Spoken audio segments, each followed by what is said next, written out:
Donner du pouvoir aux femmes, leur ouvrir pleinement la voie, c'est investir dans l'élargissement du champ de la citoyenneté, une culture de respect des droits et des libertés, de paix, de cohésion sociale, de dialogue et de sécurité, mais c'est aussi une garantie de prospérité. L'égalité entre les femmes et les hommes est placée stratégiquement au cœur de toutes les actions de la francophonie et portée de manière transversale par toute la programmation de l'Organisation internationale de la francophonie. La preuve en est aussi la réalisation d'un guide pédagogique sur la lutte contre les stéréotypes de genre organisé sur l'initiative du Bureau régional Europe centrale et orientale. Anna Papoyan, Anna Sanvelian, jeunes enseignantes de français à l'Université française en Arménie et à l'Alliance française, vous avez participé à la réalisation de cette guide-là. Bonjour. Bonjour Anna. Alors, qu'est-ce que c'est un stéréotype de genre? Comment cela se manifeste-t-il?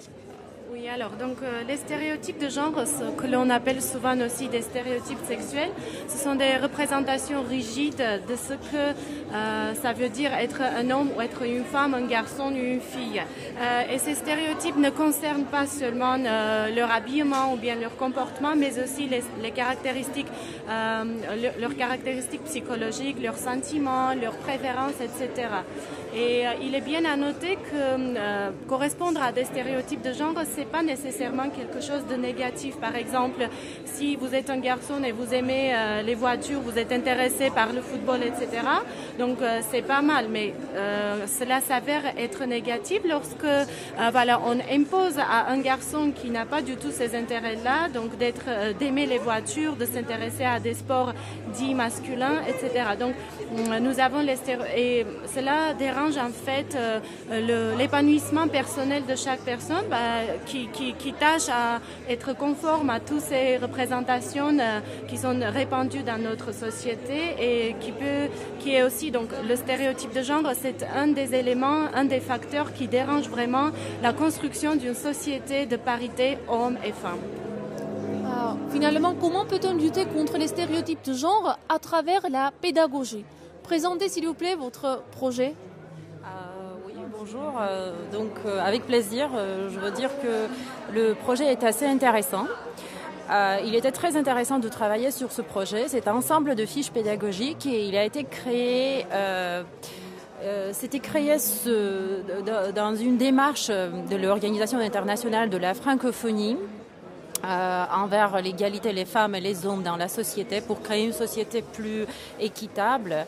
Et voilà, ce guide comporte 10 fiches pédagogiques créées par 5 binômes, des enseignantes issues des pays de l'Europe centrale et orientale, membres de l'OIF bien sûr, et ces enseignantes qui se sont regroupées pour créer ces fiches qui étaient aussi guidées par Sandra Tomk, professeure elle aussi et auteure de plusieurs ouvrages sur les stéréotypes de genre et sur l'égalité des femmes et des hommes. Donc ces fiches ont pour objectif premièrement de sensibiliser les jeunes à l'égalité entre les hommes et les femmes. Donc le guide pédagogique est intitulé l'égalité entre les femmes et les hommes, la lutte contre les stéréotypes de genre.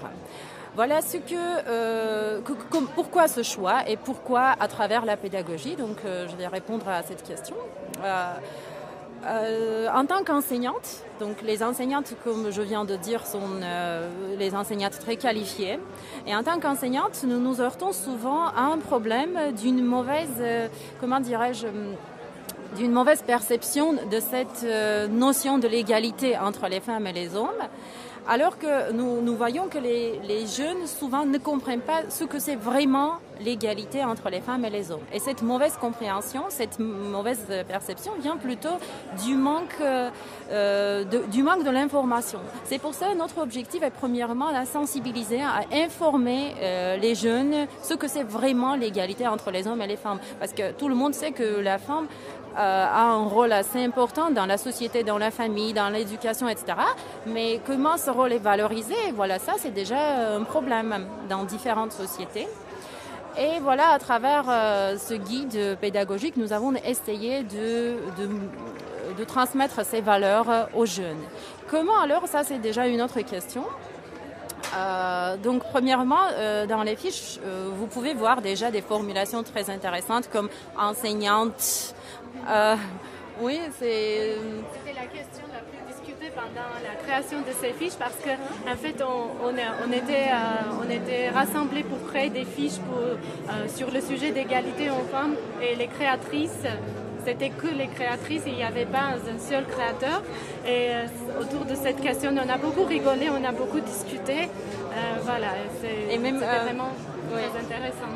Et même dans les formations, dans les consignes, vous pouvez voir les apprenants et après les apprenantes sont invités à lire le texte, etc. Oui, on a bien suivi quand même cette tendance de l'orthographe inclusive, ce qui était vraiment très demandé par notre formatrice qui gérait tout le processus de la création. Voilà, et on a bien traité de plusieurs domaines où nous rencontrons vraiment ce stéréotype de genre, notamment dans les publicités, je ne sais pas, même dans les représentations des affiches, des panneaux commerciaux pour faire vendre quelques produits. Voilà, les sujets vraiment sont très très variés. Commencer par la famille, par la cellule, donc d'où l'enfant est issu, donc par les tâches ménagères, par le partage des tâches ménagères, et finit par la place de la femme dans la société, dans la politique, dans la publicité. Voilà, c'était vraiment très intéressant. Et voilà, puisque les fiches sont créées d'une manière très ludique et interactive, il ne serait pas difficile de pouvoir transmettre ces valeurs aux jeunes apprenants, puisqu'on a le public du B2, oui, ce sont des lycéens, des jeunes étudiants, voilà. Donc notre objectif, qui est aussi très important, c'est que à travers ces fiches, on a essayé de pouvoir apprendre aux jeunes, aux étudiants et aux élèves, de pouvoir casser les stéréotypes, parce que en fait, qu'est-ce que c'est les stéréotypes? Ce sont des étiquettes, oui, qui sont collées donc nous avons essayé de pouvoir aider les apprenants et apprenantes de pouvoir briser ces stéréotypes. Et si par exemple la fille veut devenir pompier ou le garçon, il n'est pas obligé d'aimer le foot, pourquoi pas? Donc ce sont des choses qui sont vraiment très importantes. Et en fait, finalement, chacun a le choix de se conformer à ces stéréotypes ou pas. Voilà, ça aussi c'est très important. Mais le plus important d'après moi aussi, c'était qu'il faut faire apprendre aux jeunes, aux filles et aux garçons à se respecter. Parce que pour moi, par exemple, l'égalité entre les hommes et les femmes, c'est le respect mutuel. Le respect mutuel qu'il faut transmettre aux filles et aux garçons dès leur bas âge, qu'ils aiment les gens tels qu'ils sont, donc avec leurs différences.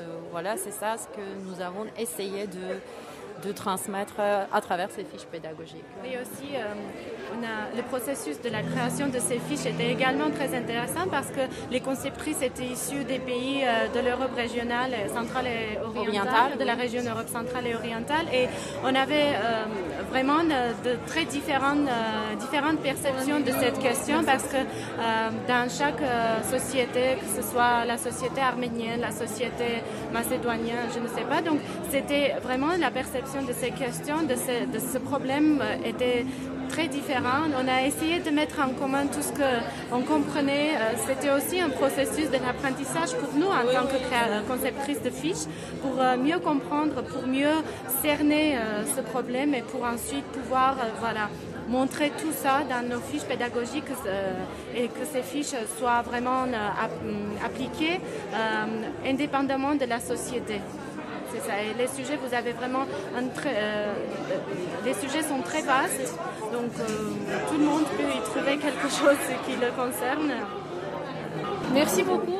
Diosa Esther, jeune béninoise engagée, porte-parole du Parlement francophone des jeunes, secrétaire de l'Association des femmes boursières des programmes des États-Unis. Bonjour, Bonjour. Esther. Quel est l'objectif de cette association?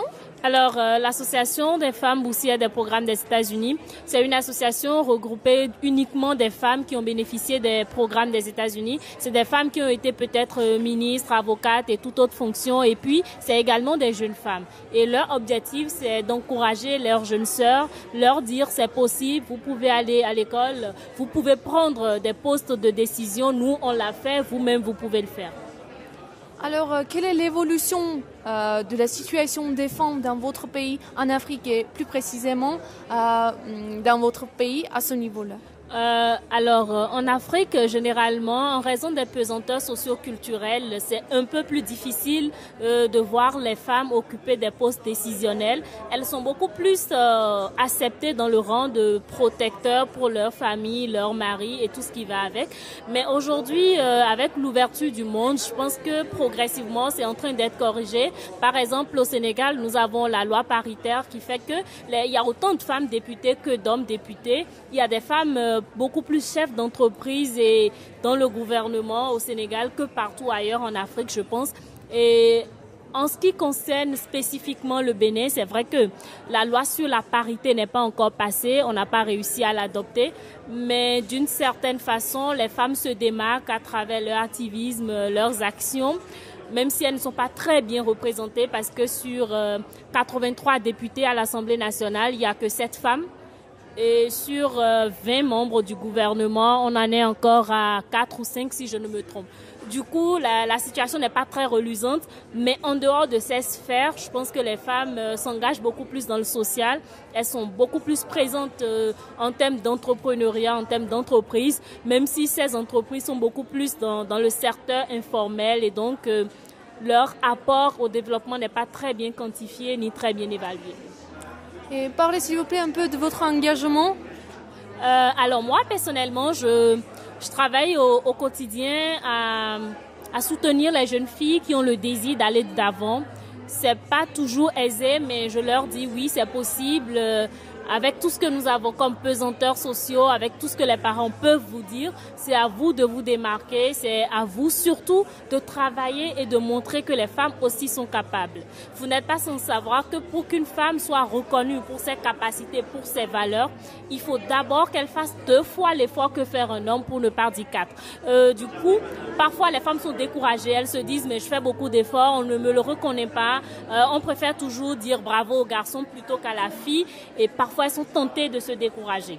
Nous, notre rôle, c'est d'être là pour leur dire non, vous pouvez y aller, c'est pas grave, aujourd'hui on ne reconnaît pas, mais demain, si vous arrivez à occuper un poste un peu plus stratégique, vous pouvez changer les choses, mais pour le faire, il faut aller à l'école, il faut se faire former, il faut accepter se mettre au devant de la scène.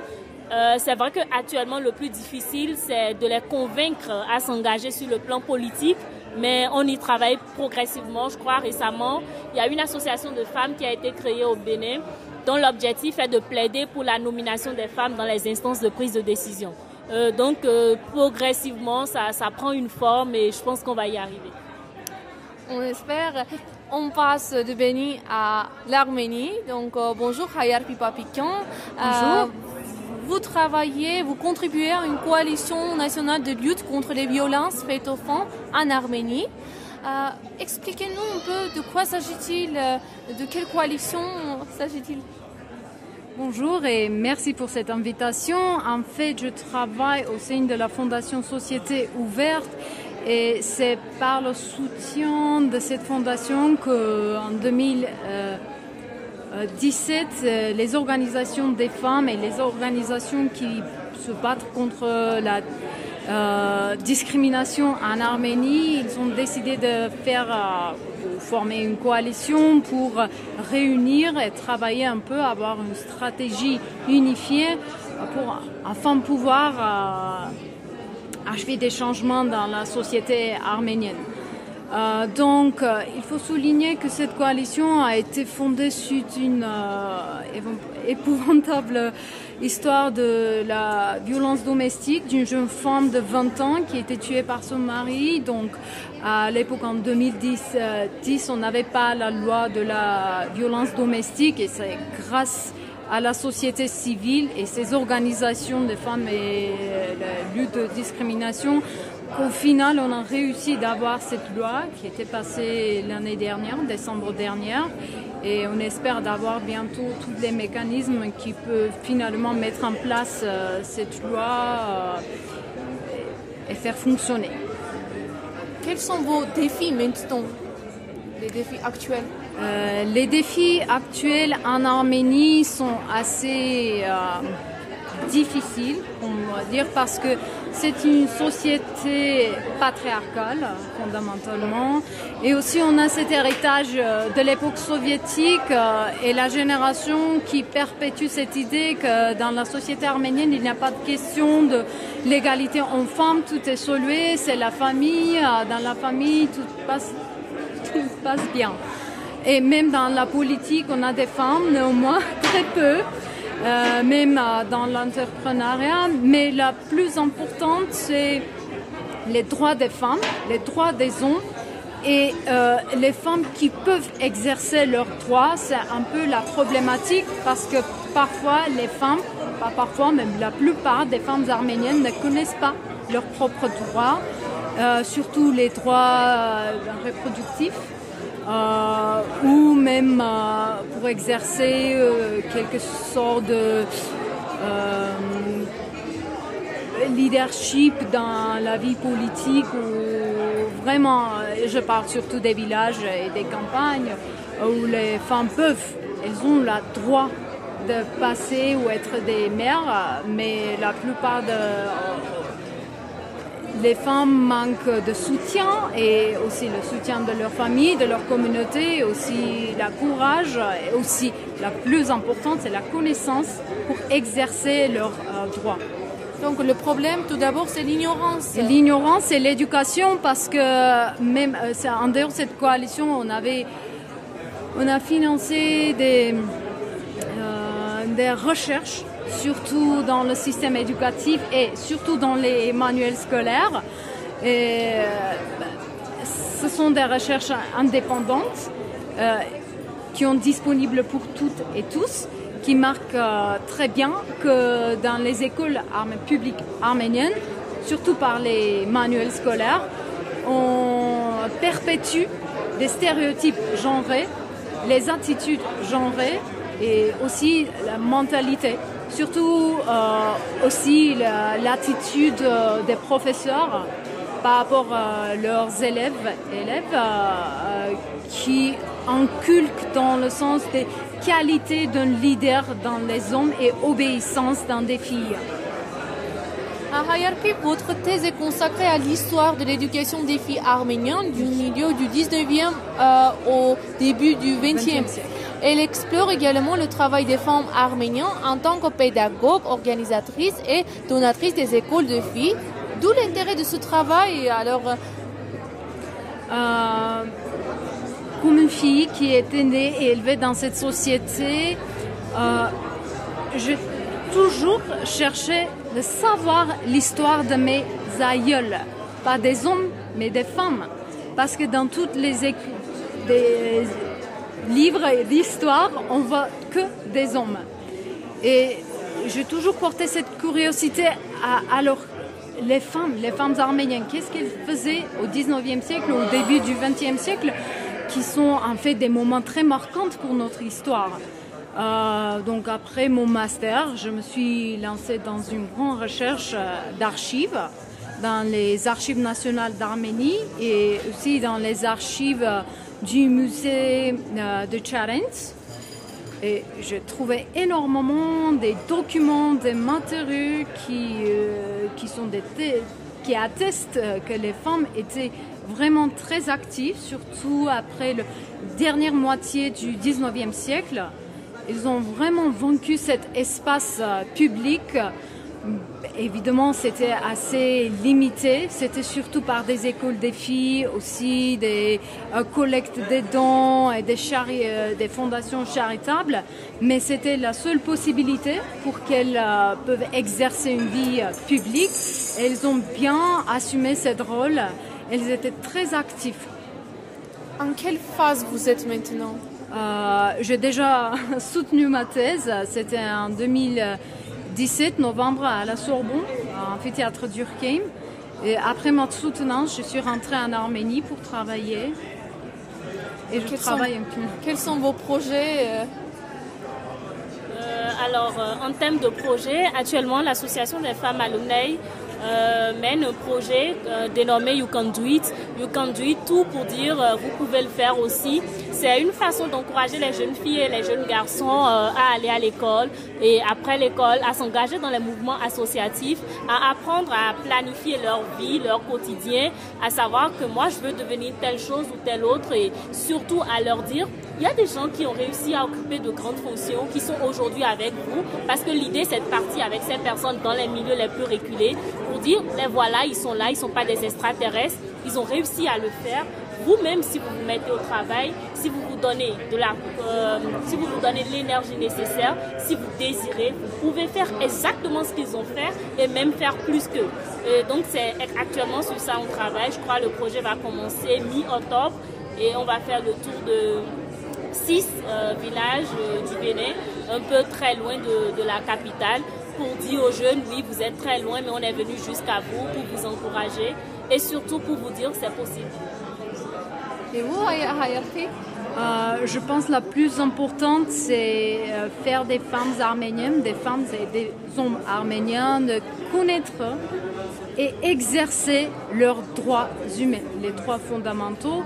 Et aussi important, c'est savoir que même l'histoire et la société, l'histoire du peuple arménien et la société aujourd'hui appartient aux hommes et aux femmes également.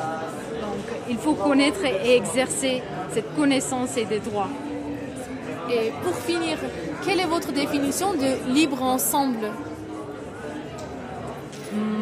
Aucune discrimination. Et vous? Vivre ensemble, c'est vivre ensemble pour moi et on est là tous ensemble, il n'y a pas de différence. Merci d'être venu. Merci pour l'invitation.